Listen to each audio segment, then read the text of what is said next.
So next homework में मैं आपको 39 भी दे दूंगा, तब आप करिएगा उसको ट्राई। अब मुझे दो चीज़ें करानी है, एक तो स्प्रिंग फोर्स और एक आध अच्छे सवाल और न्यूटन्स लॉ के, and then we are done. तो स्प्रिंग फोर्स पहले ले लेते हैं।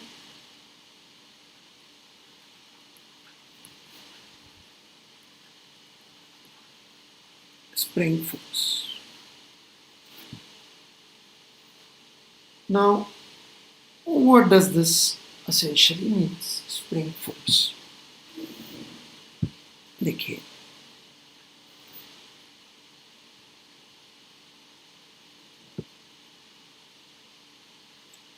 स्प्रिंग ऐसे हम लोग दिखा देते हैं, राइट। और जनरली हमें जो सवालों में मिलती है स्प्रिंग, वो लाइट स्प्रिंग होती है। लाइट स्प्रिंग मतलब एसेंशियली उसका मास इज 0, राइट। ऐसी स्प्रिंग्स हमें मिलती है लाइट स्प्रिंग्स, जिनका खुद का मास इज 0 जैसा आप मान सकते हैं कंपेयर टू जो भी उस प्रॉब्लम में चल रही है। और इसका स्प्रिंग कांस्टेंट है के। स्प्रिंग कांस्टेंट क्या होता है अभी बता देंगे, ओके। ना ये स्प्रिंग हमेशा अपनी नेचुरल लेंथ में रहना चाहती है। ये हमेशा दूसरी चीजों के ऊपर ऐसे फोर्स लगाएगी कि अपनी नेचुरल लेंथ में ये वापस चली जाए। What is natural length?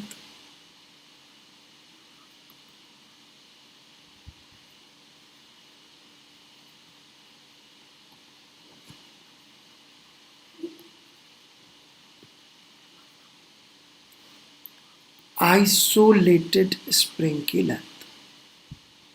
Natural length is length of isolated spring, right. एक स्प्रिंग जिसको आइसोलेट कर रखा, फोर्स 0 मत बोलिएगा। Why it is wrong to say force 0? Because please understand, spring के ऊपर जब भी हम न्यूटन सेकेंड लगाएंगे तो net force is equal to mass into acceleration आएगा। तो नेट फोर्स हमेशा स्प्रिंग पे क्या आएगा? मास 0 है तो नेट फोर्स हमेशा स्प्रिंग पर क्या आएगा? 0 है।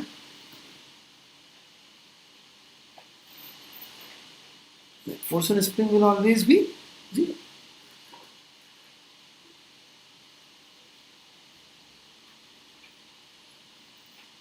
राइट।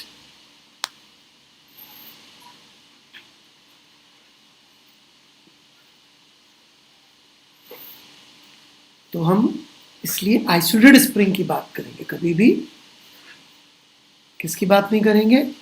0 फोर्स वाली, क्योंकि 0 फोर्स तो हमेशा ही होना पड़ेगा।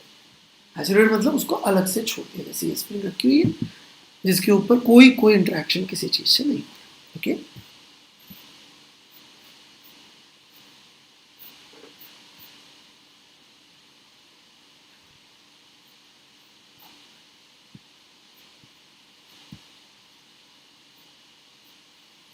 ऑलराइट, नाउ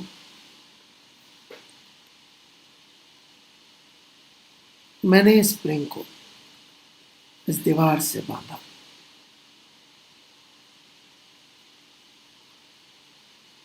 और इसकी natural length let's say L0 है।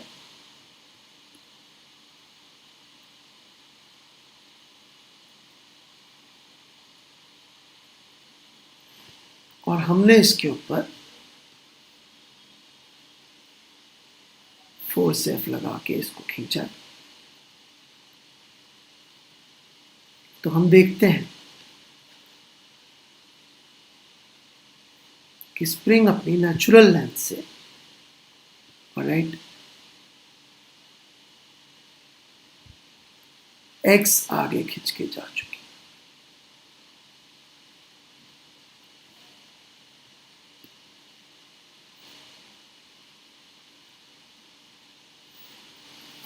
x आगे खींच के जा चुकी है। नेचुरल लेंथ से x आगे खींच के जा चुकी है।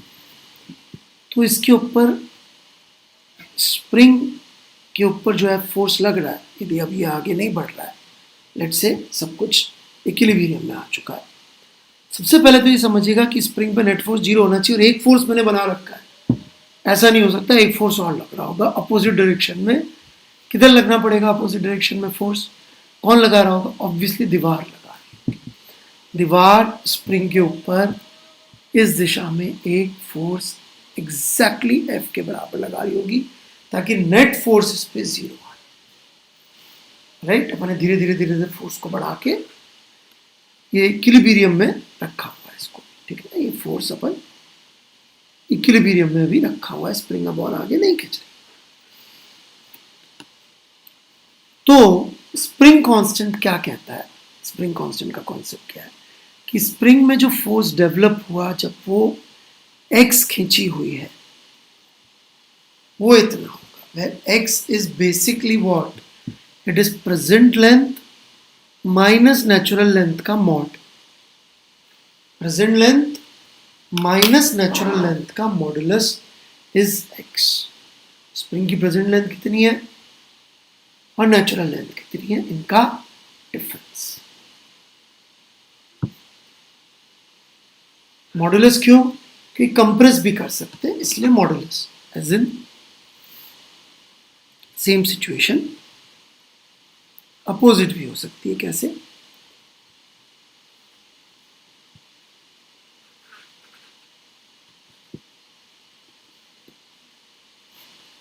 भाई ये दीवार है, ये स्प्रिंग है और इसको हम F फोर्स से पुश कर रहे हैं। याद रखिएगा दीवार भी इसको पुश कर रही होगी, राइट। और यदि ये नेचुरल लेंथ से कंप्रेस हो चुकी है,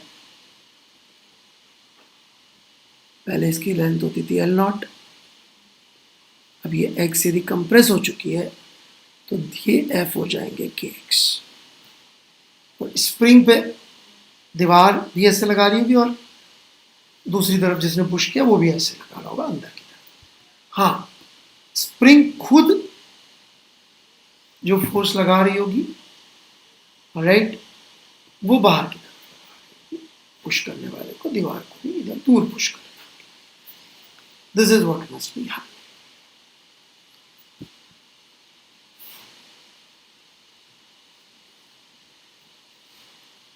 राइट, जहां पे x का मतलब जरूर याद रखिएगा, present length minus natural length. जैसे कि let me take an example to illustrate this further. जैसे मान लीजिए दो लोग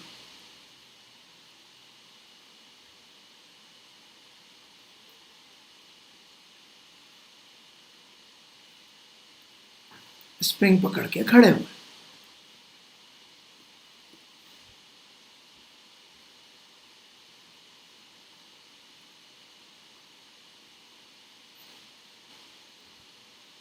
natural length L0, spring constant की।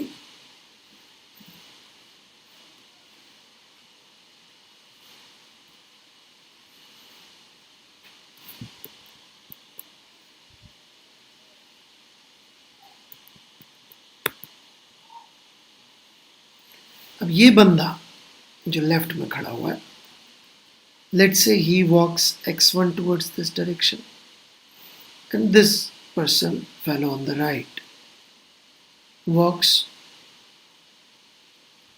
x2 in this direction.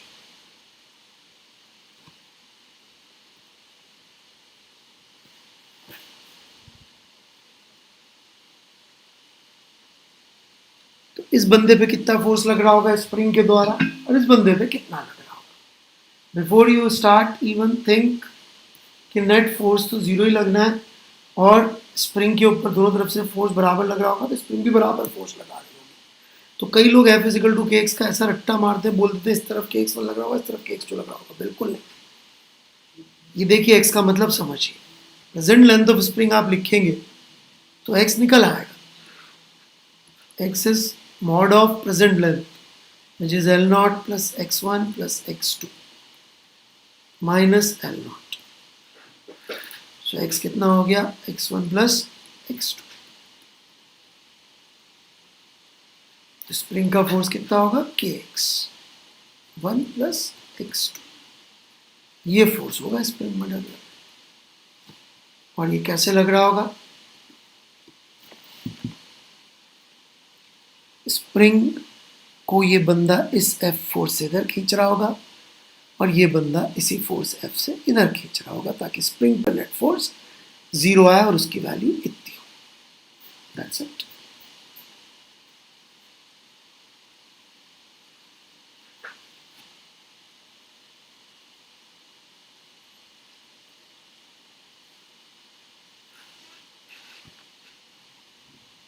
So I hope this part is absolutely clear to you.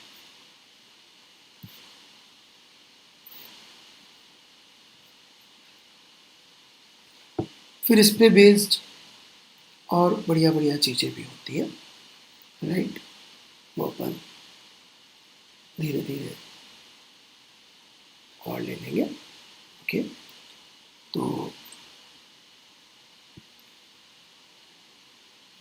जैसे कि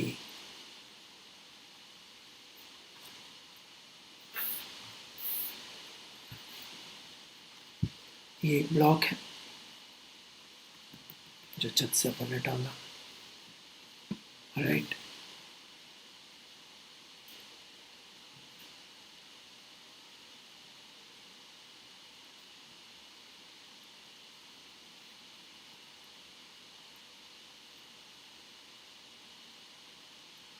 दोनों स्प्रिंग्स का नेचुरल लेंथ सेम था, राइट, इसका स्प्रिंग कांस्टेंट K1, इसका spring constant K2,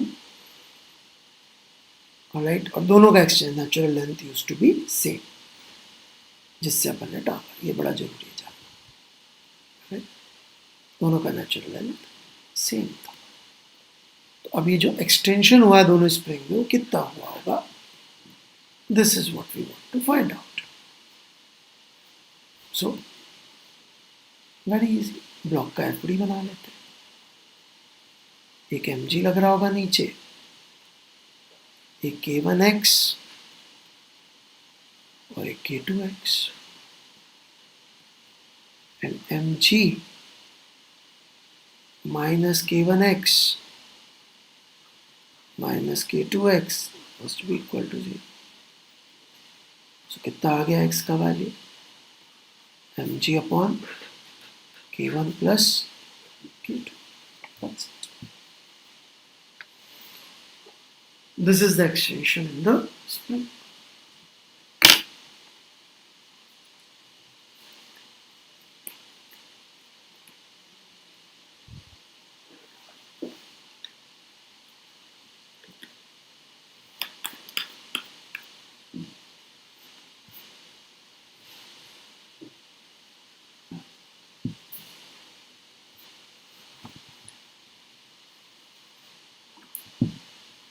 Then we may get situation like this. ये एक spring K1 spring constant की, ये दूसरी स्प्रिंग इसके आगे लगा दी K2 स्प्रिंग कांस्टेंट की, और ये ब्लॉक इससे टांग रखा m मास का, राइट। तो कितना कितना एक्सटेंशन इनमें आया होगा। So there is a very interesting solution to this, बिल्कुल न्यूटन्स लॉ लगाने, ईमानदारी से कुछ नहीं करना है। कितना कितना एक्सटेंशन आया होगा, ओके, ये सवाल। देखिए ये जो जॉइंट है ना दोनों का, ये जॉइंट, इसके ऊपर ऊपर वाली स्प्रिंग इसको खींच रही होगी K1 x1 से, और इस जॉइंट को नीचे वाली स्प्रिंग खींच रही होगी K2 x2 से। इस जॉइंट को मैं इस जॉइंट का एफडी बना रहा हूँ, और तो कोई फोर्स लग नहीं रहा होगा, तो छोटा सा मास है, मासलेस ही ऑलमोस्ट, स्प्रिंग्स मासलेस है, तो उसका छोटा सा पार्ट तो मासलेस ही होगा। So we can say for one thing for sure, that is K1 x1 must be equal to K2 x2। मेरी ये स्प्रिंग कितना खींची है x2, और ये स्प्रिंग कितना खींची है x1। यदि हम इस ब्लॉक का एफबीडी बनाए जो नीचे लटका पड़ा है, इस पे एक mg लग रहा होगा और एक इस पे फोर्स लग रहा होगा ऊपर की तरफ K2 x2, एक नीचे की तरफ एम जी, मेरे को के टू एक्स टू। कुछ लोग बोले सर के वन एक्स वन, इस स्प्रिंग से थोड़ी कनेक्टेड है के वन वाली से, तो के टू कनेक्टेड है, तो इसके ऊपर तो सिर्फ ये लग रहा होगा। So m g would be equal to k two x two. So अपन अब आराम से निकाल सकते हैं कि भाई एक्स वन कितना होगा, एम जी बाय के वन, एक्स टू कितना होगा, एम जी बाय,